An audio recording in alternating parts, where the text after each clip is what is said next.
Hi all, എല്ലാവരും happy അല്ലേ? അതെ, നമുക്ക് ഇന്നൊരു ബർത്ത്ഡേ ഫംഗ്ഷൻ ഉണ്ട് കേട്ടോ. നമ്മുടെ അമ്പിളി കുഞ്ഞവിടെ അങ്ങോട്ടേക്ക് പോവാണ് ഞങ്ങൾ കേട്ടോ. ദേ ഇതാണ് കേട്ടോ നമ്മുടെ ബർത്ത്ഡേ ഗേൾ. അമ്പിളിച്ചാന്നാണ് ഞങ്ങൾ വിളിക്കുന്നത് കേട്ടോ. ഉണ്ണിച്ചനാണേ പേരിട്ടത്.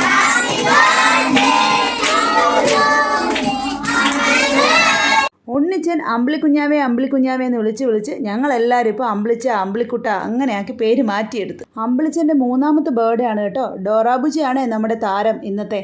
പിന്നെയാണെങ്കിലുണ്ടല്ലോ, മസ്കറ്റിൽ ജീവിച്ചതിന് ശേഷം കിട്ടിയ ഒരുപാട് നല്ല നല്ല കാര്യങ്ങളുണ്ട് അല്ലേ. മെയിനാണ് ഇതുപോലുള്ള നല്ല നല്ല സ്നേഹബന്ധങ്ങളും ചങ്കായ കുറേ കൂട്ടുകാരും, എന്തിനും ഏതിനും കൂടെയുണ്ട് എന്ന് ഉറപ്പ് തരുന്ന കുറേ കൂട്ടുകാരും, ഫ്രണ്ട്സിനൊപ്പമുള്ള വീട്ടുകാരും. അങ്ങനെ പറയുമ്പോൾ നമ്മൾ എടുത്തു പറയേണ്ടത് കൗസല്യാൻ്റിയുടെ കാര്യമാണ് കേട്ടോ. അമ്പിളിച്ചൻ്റെ അമ്മമ്മയാണ് കൗസല്യാൻ്റി എന്ന് പറയുന്നത്. നമ്മളെ കാണുമ്പോൾ ഉള്ള പ്രത്യേക ഒരു സ്നേഹം.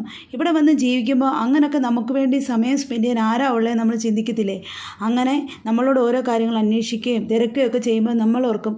ശരിക്കും ഞാൻ ചില സമയത്ത് ഓർക്കാറുണ്ട്, നമ്മുടെ വീട്ടിലുള്ള ആരോ എല്ലാ കാര്യങ്ങളും ചോദിക്കുന്ന പോലെ. അത്രയ്ക്ക് ഒരു ആത്മബന്ധമാണ് കേട്ടോ. അതേ ഇപ്പോൾ പോയ ആൻറ്റിയാണേ കൗസല്യാൻ്റി. അങ്ങനെ മക്കളെല്ലാം ഫുഡ് കഴിച്ചു. KFC ആദ്യം കഴിച്ചു. പുറമേ എന്ത് കഴിച്ചു? ചിക്കൻ ബിരിയാണി ആയിരുന്നു കേട്ടോ. അമ്മമ്മ പിന്നെ ചിക്കൻ ഇല്ലാത്ത ബിരിയാണിയും കഴിച്ചു. മനസ്സിനൊരു കുളിർമയേകാൻ ഐസ്ക്രീമും കഴിച്ചു. ഞങ്ങൾ അവിടുന്ന് കുറേ ഫോട്ടോ സെക്ഷനൊക്കെ കഴിഞ്ഞ് ഇങ്ങനെ ഇറങ്ങി. അപ്പോൾ അത്രയേ ഉള്ളൂ. Okay, bye, take care.